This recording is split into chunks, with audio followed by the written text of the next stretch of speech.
பொண்ணு வயசுக்கு வந்துட்டு கல்யாணம் பண்ணி கொடு. இப்போ ஒரு சமீபத்தில் 20-22 வயசு பொண்ணுகள் எல்லாம் கல்யாணம் பண்றது நடந்துகிட்டு தான் இருக்கு. ஆனா எனக்கு ஒரு அவனோட சம்பந்தம் பண்றது மூலமா என் குடும்பம் சேர்றது மூலமா எனக்கு ஒரு அரசியல் இது கிடைக்க போகுது. இப்படியாக திறந்தாங்க இன்னும் நடந்துட்டு இருக்கு ரூரல்ல. நீங்க பார்த்தா ஆமா, எத்தனை கல்யாணங்கள் அப்படி நடந்திருக்கு உங்களுக்கு தெரியுமா?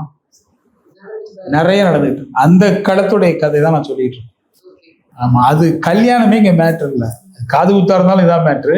ஒரு மேல் ஈகோ பண்றாரு, வீம்புக்கு பண்றாருங்கிறதா மேட்ரு. ஓகே, இன்னொரு கமெண்ட் வந்து ரீசன்ட் ப்ரோமோஸ்ல பார்க்க முடிஞ்சது என்னன்னா, இந்த சீரியலோட ஹீரோ வந்து ஜீவானந்தமா அப்படின்றதுதான். ஏன்னா அவர் தான் வந்து கடைசியில ஒரு என்ட்ரி கொடுத்து எல்லா பிரச்சனையும் சார்ட் பண்றாரு. சோ கரெக்ட், படத்தோட கேரக்டர் எங்கேயுமே கிடையாது. ஓகே, இந்த மொத்த 1000 எபிசோட்ல 50 எபிசோடுகள் தான் அந்த கதாபாத்திரம் வந்துடும்.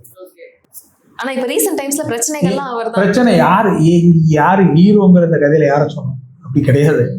இது வந்து ஹீரோயின் ஓரியன்ட் ஆஃப் டெலிவிஷன்ல இருக்கும். அவங்கள ஹீரோவா வச்சுக்கணும். நான் ஹீரோயின் வந்து துப்பாக்கி எடுத்து சுடுறா, இவர் எங்க வந்து காப்பாத்திருக்காரு? எங்க காப்பாத்திருக்காரு? ஒரு பிரச்சனை வரும்பொழுது அந்த இடத்துல ஒரு உதவி பண்ணியிருக்காரு.